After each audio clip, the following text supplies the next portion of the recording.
ሰላም ጤና ይስጥልኝ። አጫጭር መረጃዎችን ይዤላችሁ መጥቻለሁ። ቻናሉን ሰብስክራይብ እያደረጋችሁ ቤተሰብ ሁኑ። ሁልጊዜ የምለቃቸው አጫጭር መረጃዎች ቶሎ እንዲደርሷችሁ ደግሞ የደወል ምልክቷን መጫናችሁን እንዳትዘነጉ። በቀጥታ ወደ መረጃዎቹ እሄዳለሁ። አብራችሁኝ ቆይታ አድርጉ።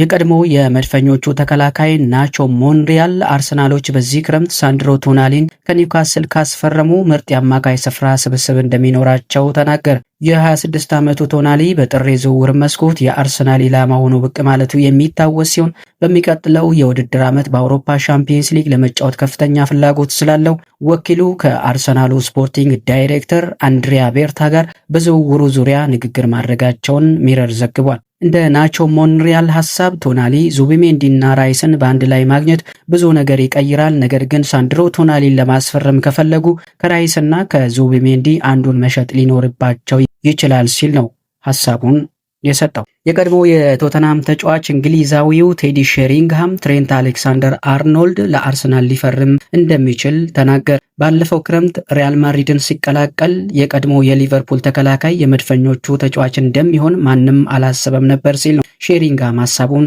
የገለጸው። የ27 ዓመቱ እንግሊዛዊ የተከላካይ ስፍራ ተጫዋች በስፔን የመጀመሪያ የውድድር ዘመኑ አሳዛኝ ጊዜን ማሳለፉ ይታወቃል። ተጫዋቹ በጉዳትና በብቃት መውረድ ምክንያት በቋሚ 11 ውስጥ ገብቶ ለመጫወት አለመቻሉ ዘገባዎች ያመላክታሉ። ሪያል ማድሪዶች ዴንዚል ዶምፍሪስን ከኢንተር ሚላን ማስፈረማቸውን ተከትሎ የአሌክሳንደር አርኖልድ እጣ ፋንታ አጣብቂኝ ውስጥ ገብቷል። በተለይም የጆሴ ሞሪኒዮ አሰልጣኝ ሆኖ መሾም ለአሌክሳንደር አርኖልድ መጥፎ ዜና ነው የተባለ ሲሆን ፖርቹጋላዊው አሰልጣኝ ጠንካራ መከላከል ላይ ባላቸው እምነት አሌክሳንደር አርኖልድ ቀዳሚ ተመራጭ ሊያደርጉት አይችሉም የሚል ዘገባ በስፋት እየወጣ ይገኛል። የቀድሞ የቶተናም ተጫዋች ቴዲ ሼሪንግሃም እንደተናገረው ከሆነ ደግሞ አሌክሳንደር አርኖልድ ወደ እንግሊዝ ሊመለስ ይችላል። ወደ እንግሊዝ ከተመለሰ ደግሞ ሊያስፈርመው የሚችለው ክለብ አርሰናል ነው ሲል ነው የተናገረው።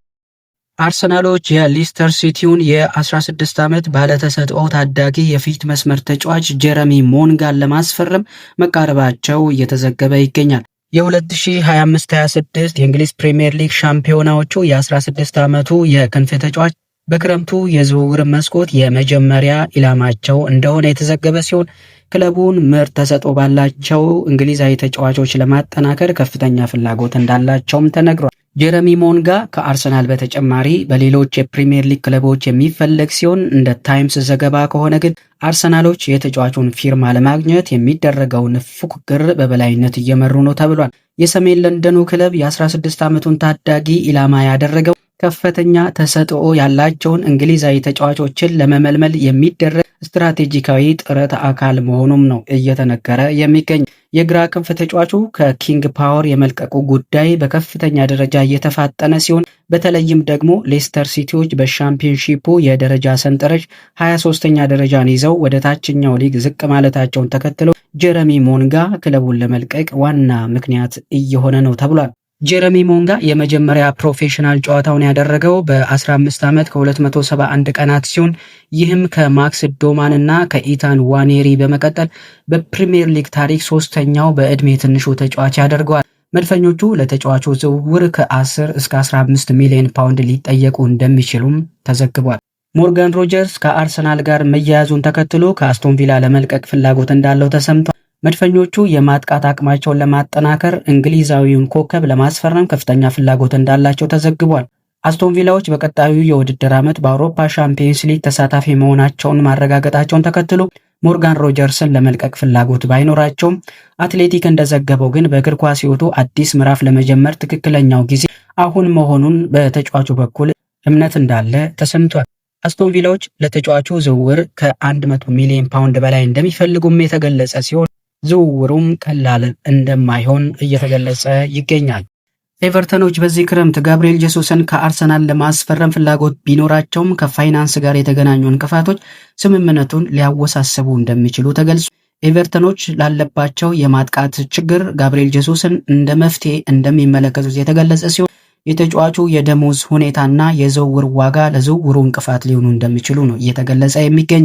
እንደ ፉትቦል ኢንሳይደር ዘገባ ጋብሪኤል ጄሱስ ለኤቨርተን የክረምቱ ዋነኛ የዝውውር ኢላማቸው ነው በማለት የተዘገበ ሲሆን የመርሲሳይዱ ክለብ የማጥቃት ክፍላቸውን ለማጠናከርና ጎሎችን በወጥነት ለማግኘት ብራዚላዊን አጥቂ ማስፈረም ይፈልጋሉ ተብሏል።